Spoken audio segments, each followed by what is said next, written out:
Welcome, everyone. I'm very pleased you could join us for this seminar organized by the International Finance Forum. I'm Gerry Rice, and we are delighted to have with us today our lead speaker, Siddharth Tiwari. Siddharth is one of the most well-known and, I should say, respected public policy analysts and advisors on the international scene. Indeed, if you look at Siddharth's CV, it reads like a who's who of the global foremost institutions. Some of them include the Bank for International Settlements, where Siddharth has served as the head of the Office for Asia, based in Hong Kong. He was executive secretary of the G20 Eminent Persons Group in Singapore. And Siddharth has held a number of very senior management positions at the International Monetary Fund, including as Director of Strategy, Policy and Review, Secretary of the IMF, and Chief of Staff for the Managing Director of the IMF, as well as Head of Country Operations for Africa and other positions. Siddharth's areas of expertise include the international financial system, which we'll talk about today, expertise obviously with the IMF itself, with the G7 and the G20 on issues of technology, finance, digital public infrastructure, and data governance. He has extensive experience working in the BRICS economies, in South and Southeast Asia, as well as in Africa. Last year, Siddharth also served as advisor and Indian Sherpa for India's G20 presidency. He is, of course, advisor to the IFF and is an active member of the Trilateral Commission, as well as the Bretton Woods Committee. Siddharth holds a doctorate in economics from the University of Chicago and a master's from the London School of Economics. Today, Siddharth will brief us based on a recent report which he co-authored with Axel Weber and Joachim Levy, and which was published by the Bretton Woods Committee earlier this year. It's on the topic of essentially how we can address the slow progress being made on some of the most critical cross-border issues facing the world today, especially climate change. The topic could hardly be more timely, given that it is the focal point of discussions taking place at the United Nations this week, and also given that this is the 80th anniversary of the World Bank and IMF, and Siddharth's report calls for a greatly strengthened role for those institutions and goes into some detail on how that can be done. And Siddharth will be talking about that today. On that note, let me turn to Siddharth Tiwari to make his presentation, after which we will open the floor for questions, which, if you have a question, please place it in the chat box, and we'll try to take as many as we can after Siddharth has concluded his presentation. Thank you very much. And with that, Siddharth, over to you, please.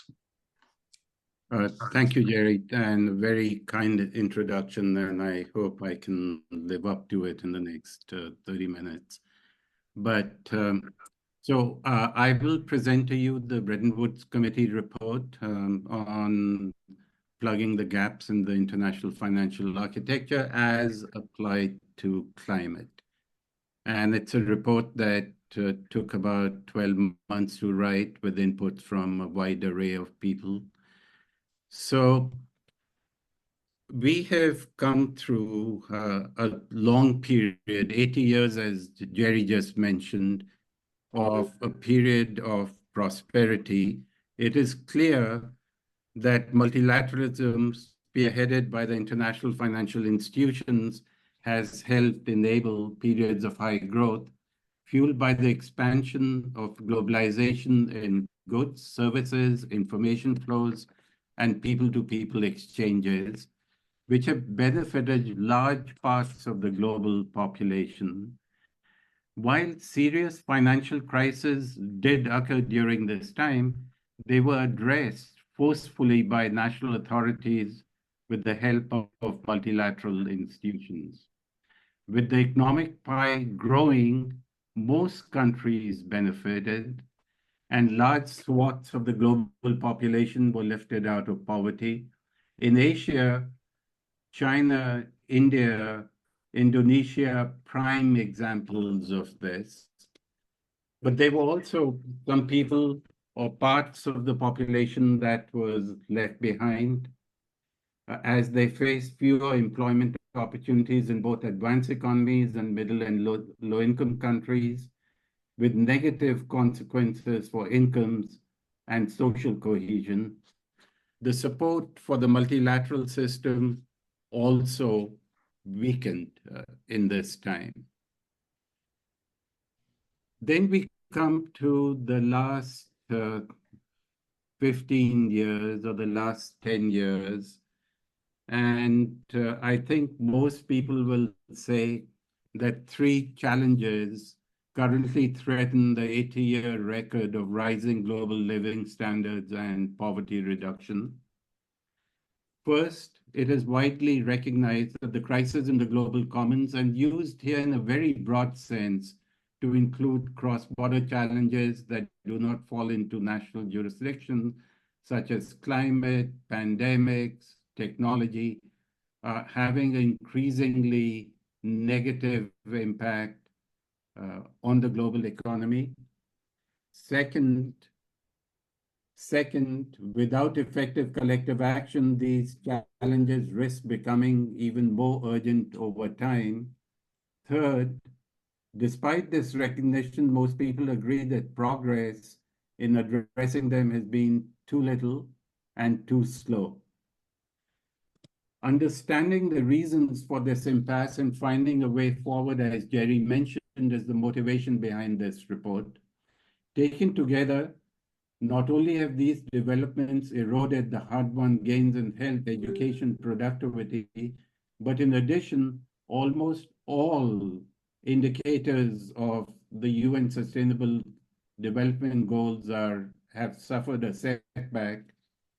And I think it's fair to say that these goals are now out of reach in the time that was envisaged. So what are the reasons that have not enabled the global architecture to act in time and at scale? And the reasons have their roots in two important dimensions that are proceeding simultaneously. First, the challenges in managing the global commons have grown more numerous and more pressing. While climate change is perhaps the most pressing issue, there are many others, as I mentioned before: health, trade, technology. Second, the global economy has become more fragmented and geopolitical tensions have increased, making collective action even more difficult. We're coming off after decades and decades of supportive geopolitics, demographics, globalization, advances in technology, and many of these positive trends have been reversed of late. Moreover, the tailwinds to global growth, such as growing markets, increasing trade, expanding supply chains, and financial globalization, were disrupted by the pandemic. The war in Ukraine has ruptured the rules that govern the international order. International cooperation is at its lowest point since the Cold War. The peace dividend has evaporated as defense spending has risen across the globe. These developments have increased geopolitical tensions, leading for a rush for food, energy, security, and nearshoring of supply chains, and the adoption of protectionist policies. Strategic competition, geopolitical tensions, and the knock-on effects of armed conflicts are exacerbating this fragmentation. Full decoupling, while a possibility, remains highly unlikely. However, the cost of fragmentation is high, and depending on how it goes, the IMF has estimated that it is somewhere between 2 to 7% of GDP. While globalization is there to stay, multilateralism has been weakened. And for now, most observers agree that it will be replaced by an ad hoc system where countries will band together to drive change, or in other words, a coalition of the willing will drive change. So these are the challenges that are emerging on one hand. On the other hand, there is another set of challenges emerging. They are that in the next 30 to 40 years, all forecasts today, whether it's IMF, World Bank, say that about 2/3 to 3/4 of the global growth will come from the global south or middle and low income countries. But as you know, that these are also the countries that would be devastated by adverse climate movements. So the challenge is, how do you keep global growth up in a situation where the countries that are supposed to grow are also those that are facing the strongest headwinds vis-a-vis climate change, and a realization that the resources that are needed today far exceed what is publicly available. So how do we define the problem as we see it? First, the private sector is key to solving the climate change action for two reasons. One, work at the BIS has shown that the bulk of emissions emanating are from listed corporates and state-owned enterprises. I think the data is showing that 1% of listed companies are responsible for 40% of greenhouse gas emissions. Two, while official money is critical, it will be very modest compared to what is needed. All estimates of needed financing are in the neighborhood of 3 to 4 trillion annually, the bulk of which is supposed to come from domestic revenue mobilization and foreign direct investment. While various proposals are under discussion for public intervention to reduce the cost of capital, they are unlikely to be a substitute for efficient carbon pricing by corporations, as well as improving local market conditions and cost recovery mechanism. And this is so because MDBs, or multinational development banks, do not have the financial capacity to substitute commercial risk investments in medium and low-income countries. The second issue around the private sector is that the critical role that it needs to play hasn't materialized. In advanced economies, it has been held back by distortions in pricing that undermine the incentive to pursue new technologies. And in middle to low income countries, it's been held back by the lack of what rules of the game to guard investment. Another challenge is that there's absence of reliable and consistent data about the carbon footprint of the private sector, which makes it even more difficult to make progress. Without an accurate picture of the current state of play and the future trajectory, it is very hard to get appropriate capital allocation and monitor progress. The third challenge is a historical inequity that is in the making. Those who have contributed the least to global emissions, like China and India, are being asked to contribute significantly. And this is not just a transition issue. In many of these countries, it's a livelihood issue. I take coal in India as an example. The millions and millions of people who are working in coal mines know no other job other than working in mines with fairly primitive equipment. And for them, this is the issue of livelihood. So for the Bretton Woods Committee, the sense was that as we look at the international architecture, it is clear that neither the public sector nor the private sector alone can solve these challenges. Therefore, there is merit in identifying the specific shortcomings in the entire system, public and private, that is impeding progress.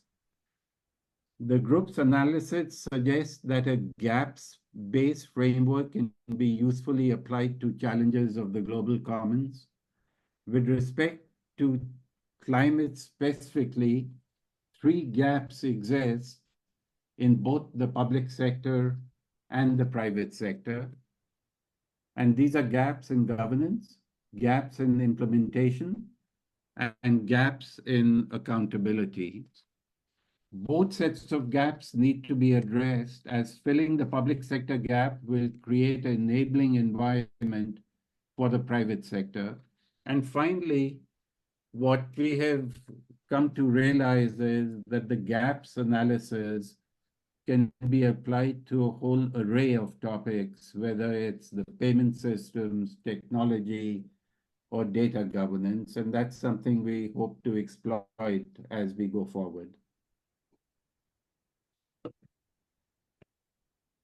So the public sector gaps in the international financial architecture, there are three of them.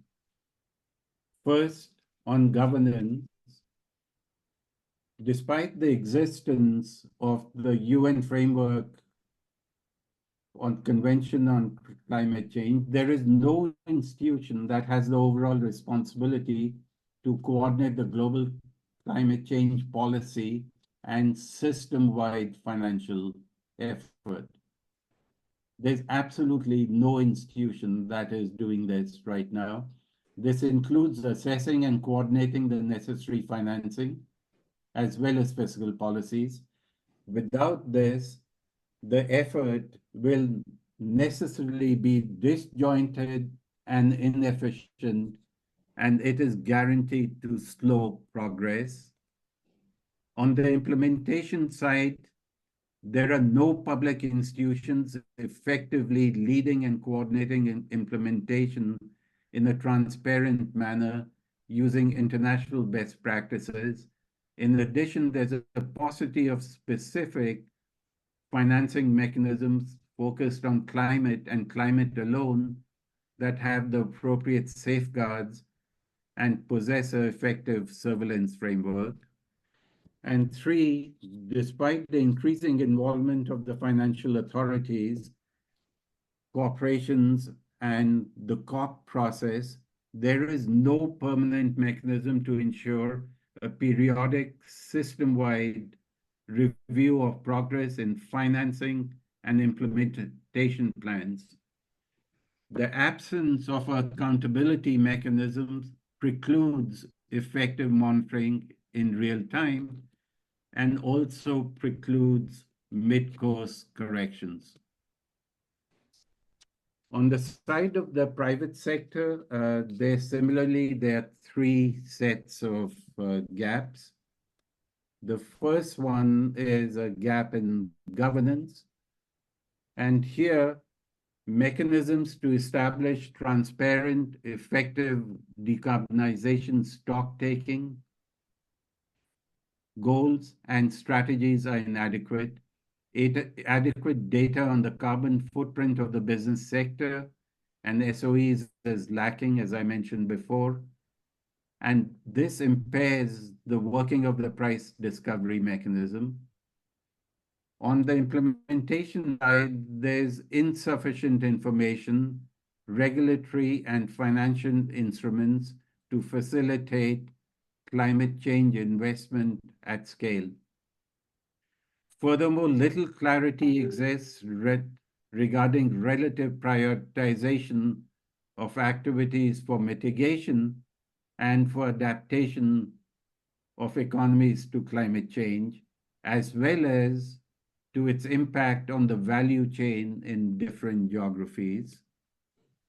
And third, on accountability, there's no mechanism to monitor and verify corporate commitments, trajectories, and accompanying implementation strategies. And there is no mechanism to reduce the risk of greenwashing, which is a major impediment to private action. So the next thing the group looked at was how do we fill these gaps? The first question that always comes is, do you need a new institution? And to close the gap, the report proposes strengthening, as Gerry mentioned right in the beginning, strengthening the role of the IMF and the World Bank around a clear-cut set of priorities. There are two basic reasons for not pursuing the alternative of creating a new institution. First, in today's geopolitics, it'll be very hard to reach consensus with respect to a new institution's role, charter, and its funding.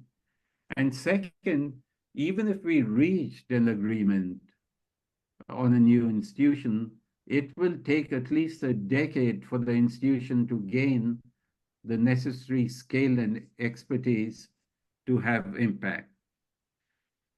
The second point to keep in mind is that technical advances over the last few decades have improved the feasibility of making rapid progress.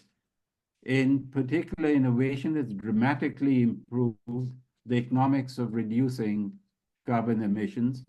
Thus, the problem is no longer whether it's technically feasible to stabilize and then bring down global carbon emissions, but instead how to do it quickly, equitably, and at scale. It means that the focus needs to shift towards coordinating actions that will help set priorities for mitigation and adaptation and mobilize financial resources. This report takes as a starting point that the World Bank and the International Monetary Fund, given their global membership, shareholding model, and weighted voting structures, are best placed to fill the global leadership role to make progress. But the question always emerges whether these institutions are fit for purpose with respect to governance, resources, and expertise to effectively tackle these challenges. And how can the incentives facing the private sector be managed to ensure that the public and the private sector goals are well aligned and the private sector can contribute effectively to these challenges? So I will now move to the recommendations that the group has in filling these gaps. First, for the public sector gap, the major recommendation is forming a focused ministerial level council in both the IMF and the World Bank, with decision-making powers over issues pertaining to the global commons. Forming political bodies with decision-making authority could enable a quicker route to action than the current institutional governance structures, where the boards of these institutions, the board of governors of these institutions, they are very powerful, but they're also very diffused. On the other hand, the executive board of the institutions, two resident executive boards, are very active, but they're fully occupied with the day-to-day running of the institution. The recommendation is to form two ministerial level decision-making bodies In the case of the IMF, its articles of agreement already contemplate the formation of an IMF council that could be activated. The council framework provides an additional global governance benefit that is crucial in the era of fractured multilateralism. In the current constituency-based framework at the IMF board, every director casts the vote as a block equal to the sum of the quotas in that constituency. In a council, each country casts its vote individually. So it's not a system where each country has the same vote, but they cast their quota share individually. And what that allows is, such a voting structure allows is that different countries will vote on their own national priorities, enabling a coalition of the willing to emerge. And this coalition will change from issue to issue, but it is perhaps the only vehicle to move forward in the era of fractured multilateralism. On the implementation side, there are 4 recommendations that the group has. The first is to design instruments and institutional arrangements to finance the most relevant climate change actions in middle and low income countries in the next 10 to 15 years. The recommendation is to focus squarely on 4 areas: expanding the supply of clean energy and greening the economy; 2, phasing out coal and electricity generation; 3, promoting adaptations to the effect of global warming; and 4th, protecting and expanding forests and other nature-based solutions as a means to capture carbon and protect biodiversity. In Brazil's current G20 presidency, as you can imagine, the 4th one is a priority.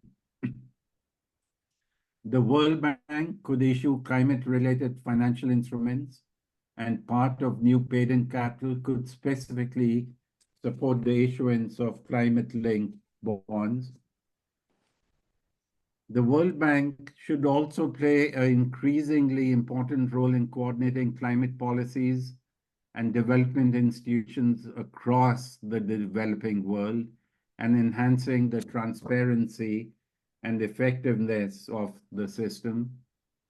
For example, the World Bank could expand the production of the country climate and development reports, the so-called CCDRs, with the participation of the IMF. Right now, it's being done by the bank alone, but this is something where the 2 institutions need to do it together. It can be a basis for country strategy papers, which would be a framework for surveillance, for lending, for financial support by the official sector, including the IMF. These, for advanced economies, could be produced by the IMF with collaboration with the OECD and the regional authorities, and for middle and low-income countries in collaboration with the World Bank. Lending and surveillance activities of the IMF need to be further strengthened. On the lending side, financing for climate should be ring-fenced with climate conditionality, ensuring that these resources are not diverted for other purposes. The IMF's new facility, the RST, is a very important first step and needs to evolve. Further, climate analysis in some or all of IMF's flagship publications, the World Economic Outlook, the Global Financial Stability Report, the Fiscal Monitor, as well as expanding climate coverage in the financial sector assessment programs, FSAPs, would be important. And finally, for the IMF, on the private sector side, the climate market regulations, disclosures, and statistics would have a great value for the private sector and would enhance the application of public policy. Finally, on the accountability side, this is still on the public sector gaps.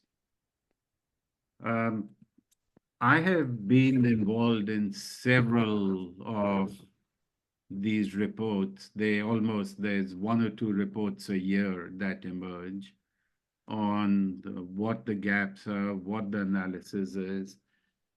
And while these assessments are very, very welcome, they're also ad hoc. They have a new set of people, new set of questions, new data.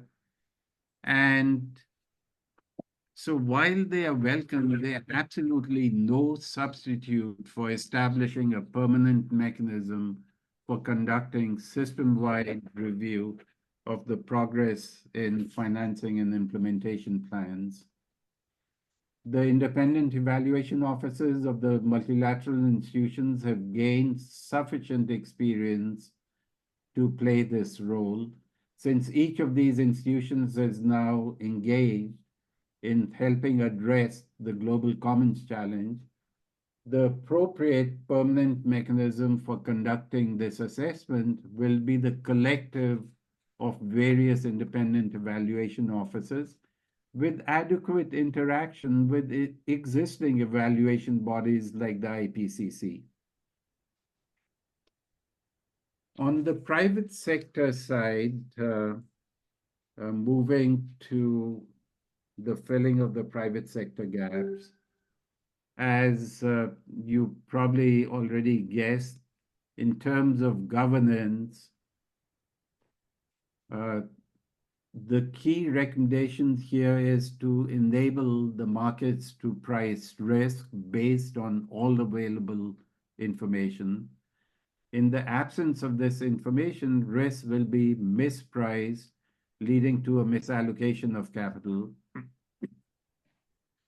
So in 2015, the Financial Stability Board created the TCFD, which then recommended the creation of the International Sustainability and Standard Board. The first two standards from ISSB, S1 and S2, have been released. Key stock exchanges, Frankfurt, Hong Kong, London, New York, and Tokyo, have announced plans to require corporate disclosures along the TCFD lines. And it is likely that despite these guidelines being adopted, disclosures initially will be the equivalent of data dumps, making efficient data processing inefficient. And thus, a digital public infrastructure will be needed to translate disclosures to machine-readable data, and philanthropies and third-party institutions, shareholders, and civil society at that point will be able to challenge their preferences and hedge their risk more effectively. To support this effort, the IMF could include the monitoring of adoption of these standards as part of its surveillance and technical assistance toolkit. On the implementation side, private sector implementation side, proper price signals consistent with the true cost of fossil fuels are essential to align the public and the private goals. Two key instruments are needed to encourage the private sector participation at scale. One, global carbon trading schemes that facilitate increased voluntary compliance and the integration of nature-based solutions in firms' decarbonization plans. And two, the introduction of carbon taxes, including cross-border adjustments, together with appropriate policies that would help middle and low-income countries. The IMF and the World Bank should help support the development of global carbon markets and assist in the development of carbon taxes and mechanisms. A regime that allows the real price discovery of carbon in advanced and developing economies would be essential for the ecosystem to develop. And finally, on the accountability side, the current system of voluntary disclosures enforced by shareholder action is not manageable, and the framework is lacking to verify the consistency of corporate disclosures with the corresponding financial statements. Market regulators should verify the consistency of mandatory sustainability disclosures with the corporate financial statements and monitor divestment policies that shift high emission activities to lesser regulated jurisdictions. I come to the last slide now. The conclusions are fairly clear that the crisis in the global commons is overarching, and it is the single largest threat that faces the global community. There are critical gaps in governance, implementation, and accountability that need to be bridged to solve this crisis. To accelerate the momentum, the report calls for strengthening the role of the IMF and the World Bank, and finally, recognizing that neither the public sector or the private sector can alone resolve the impasse. We need a system-wide approach to move forward.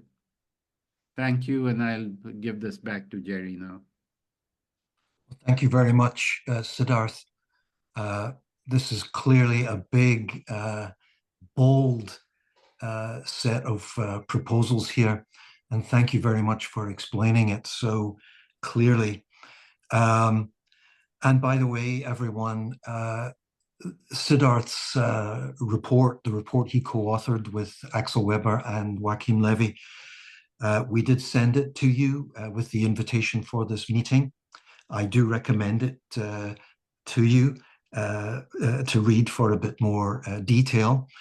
And it's available on the Bretton Woods Committee website if you have trouble locating it. Again, this was a report from the Bretton Woods Committee and published earlier this year. There have also been a number of op-eds that Siddharth and his colleagues have authored.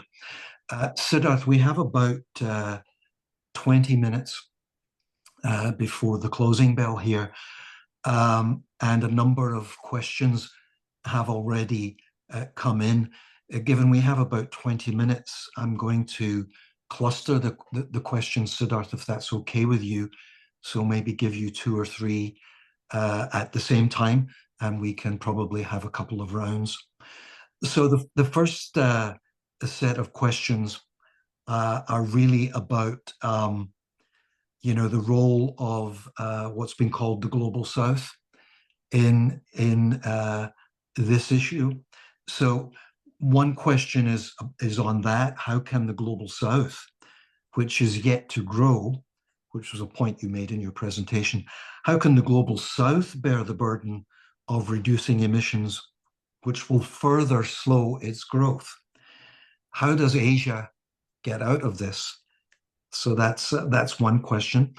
A related question is even more specific to China, and what will be China's role in this round of restructuring of the global financial system as you describe it?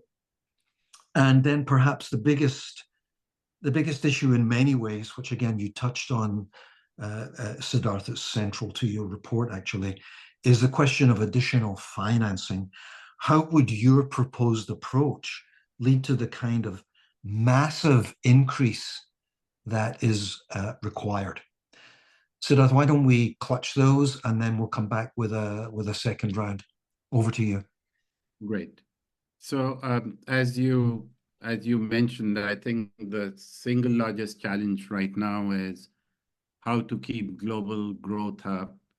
And for that, the growth for the global south needs to be kept up in an environment where growth will be dragged down due to climate change. And this is truly an international effort will be needed to enable this to happen. Let me put it differently. It is in the selfish interest of the global north to support the global south. Otherwise, global growth will not remain high. And this includes two avenues. One is the official sector and other is the private sector. The 1% of the publicly listed companies that are responsible for 40% of global gas emissions are mostly, if not entirely, in the global north. And that's something that can be done to support the global south. As for the public sector, it needs to, and this is this is no uh, secret here that right now, given the geopolitical tensions, in the latest quota increase, the relative shares of emerging markets did not change, and specifically China did not change. And that is a governance issue that needs to be tackled by the official sector, because it is hard to have a collective movement forward where the governance of the institutions does not reflect the realities out. Specifically on China's role, China holds both ends of the spectrum, or the two bookends. On one hand, China's growth, even though it might be stabilizing at 5%, is critical for the growth in Asia and for the growth of the middle and low-income countries. On the other hand, China has made tremendous progress on the emission front and on devising a market and a taxonomy for dealing with climate change. And that's something that other countries can adapt from China's experience. Additional financing is needed. All current estimates are that financing in the realm of 3 to 4 trillion is needed annually. And frankly, that money is not there. Even a fraction of that money is not there. And even if that money was there, countries, middle and low income countries right now do not have the capacity to absorb that money going in that direction. So I come back to again that the role for the IMF and the World Bank is to lay the guardrails and the framework in which the private sector can operate. It is the regulatory standards that are consistent across jurisdictions. It is the rule of law. It is transparency in institutions. It is minimizing the risk of greenwashing. After all, regional development banks, world banks have boots on the ground in many of these countries, and they can provide a framework that gives some kind of solace to the private sector that investments will go in the right direction. And additional financing has to come from the private sector, but it is not going to come until the official plans are not clear. Let me stop here. Thanks very much, Siddharth. I see that Zhushan would like to come in, and also John Hai Lin. Would you care to ask your questions? Gentlemen, please come in. Zhushan.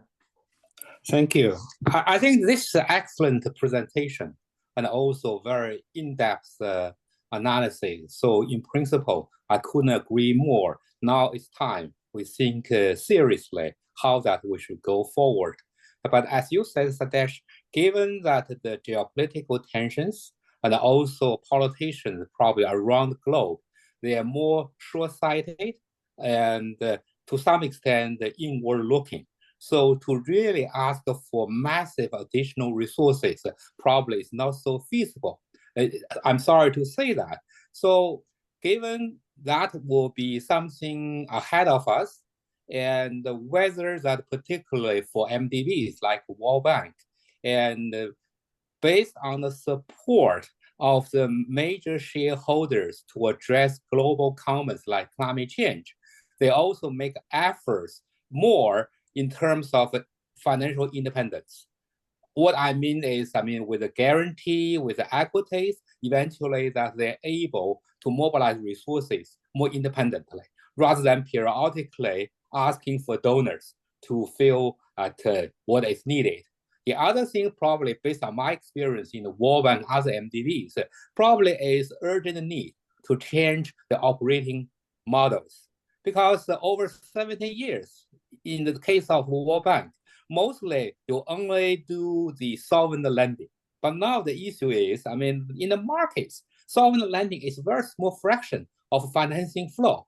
So where that can be the way, at least in part, out of this sort of a dilemma.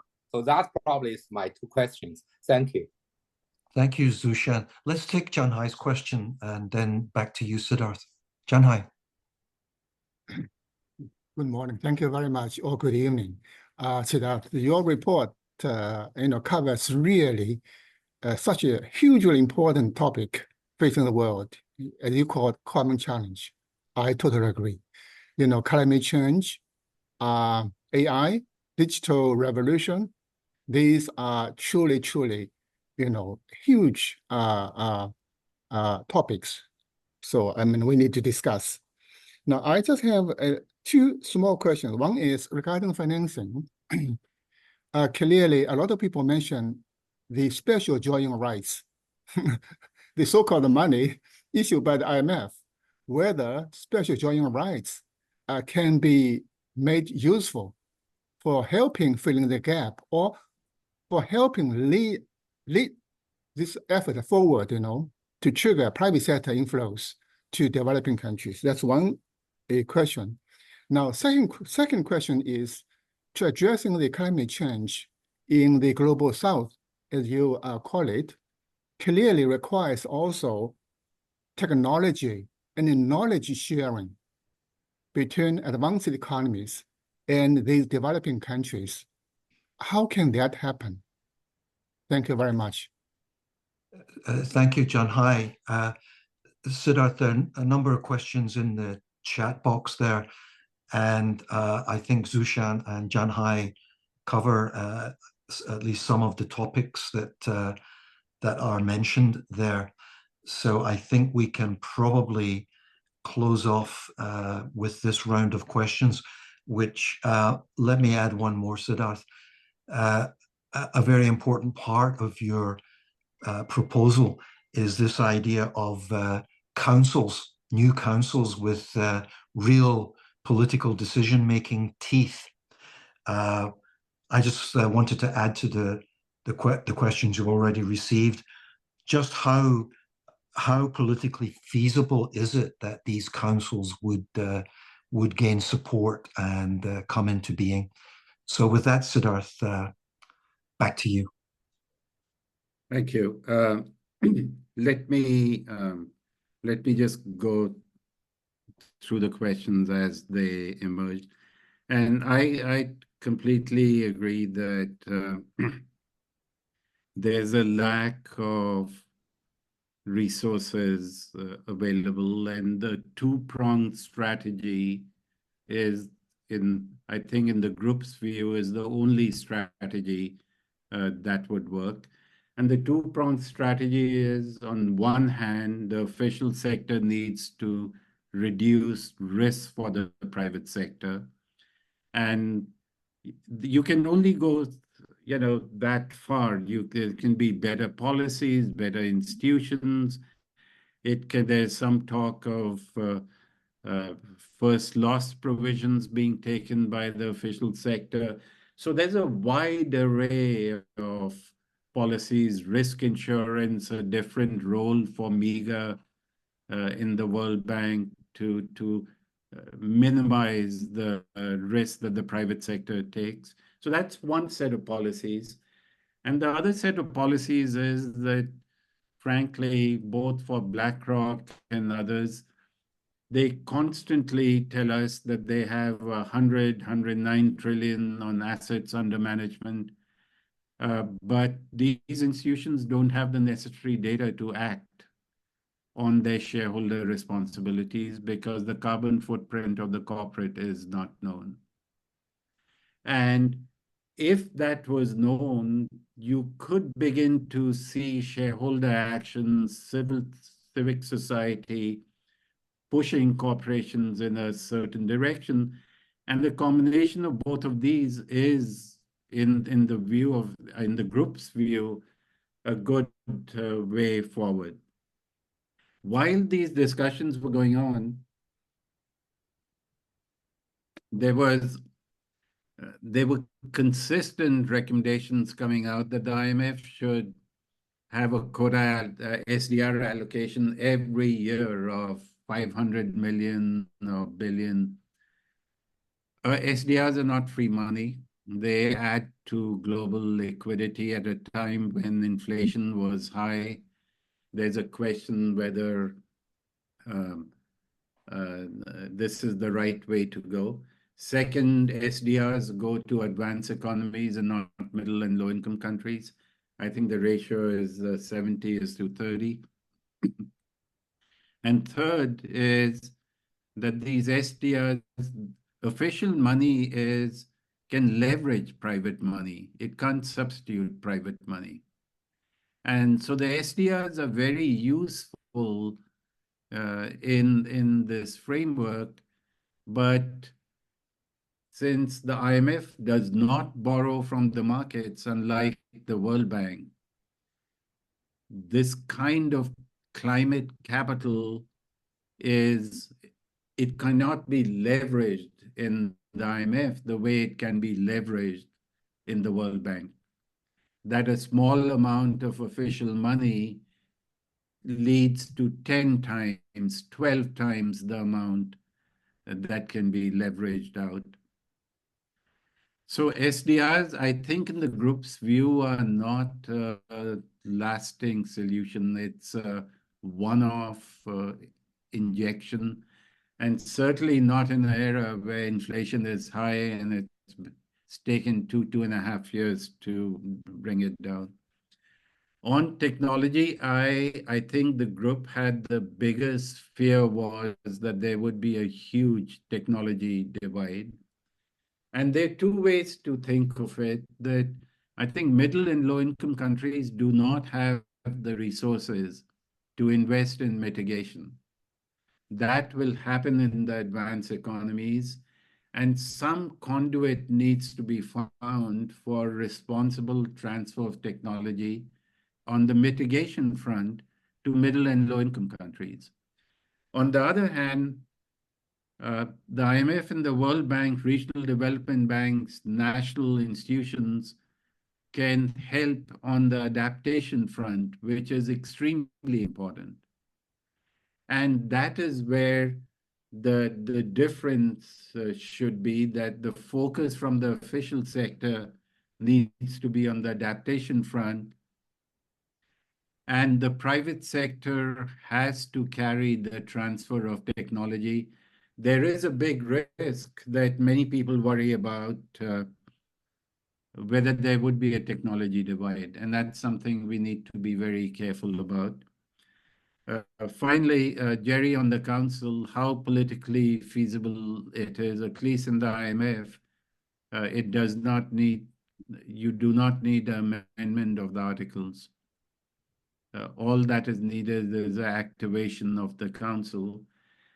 And the way I see it is, if in the G20 framework, ministers can take decisions on the spot and commit the global system to policies, there is no reason why in the governance framework of the IMF, the same framework cannot be adopted.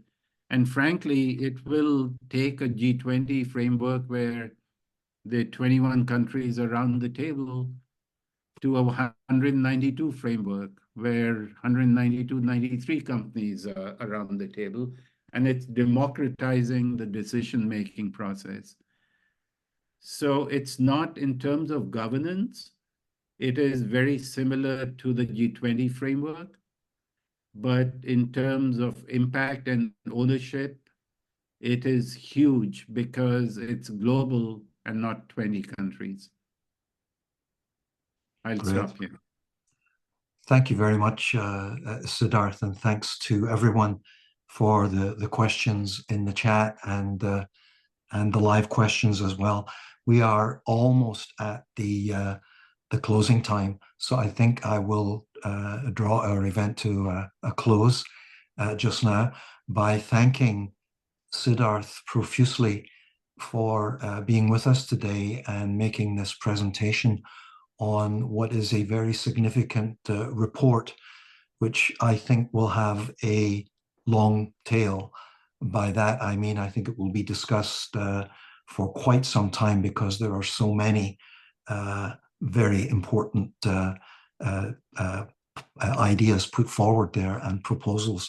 So thanks to you, Siddharth. Thanks to the IFF for organizing this seminar today, and to the Bretton Woods Committee for publishing your great report.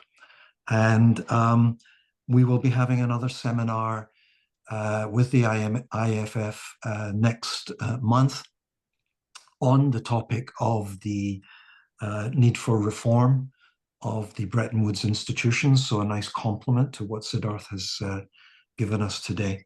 We look forward to seeing you then, and to the IFF's annual meeting, of course, which is coming up November 22nd to 24th later this year.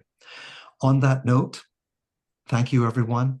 I hope you have a great day wherever you are in the world, and we will see you next time. Bye-bye. Thank you, Gerry. Thank you, Siddharth. So excellent. Thank you. Really, really impressive. Thank you. Bye, everyone. Thank you, Gerry. Thank you, Zhu Xian.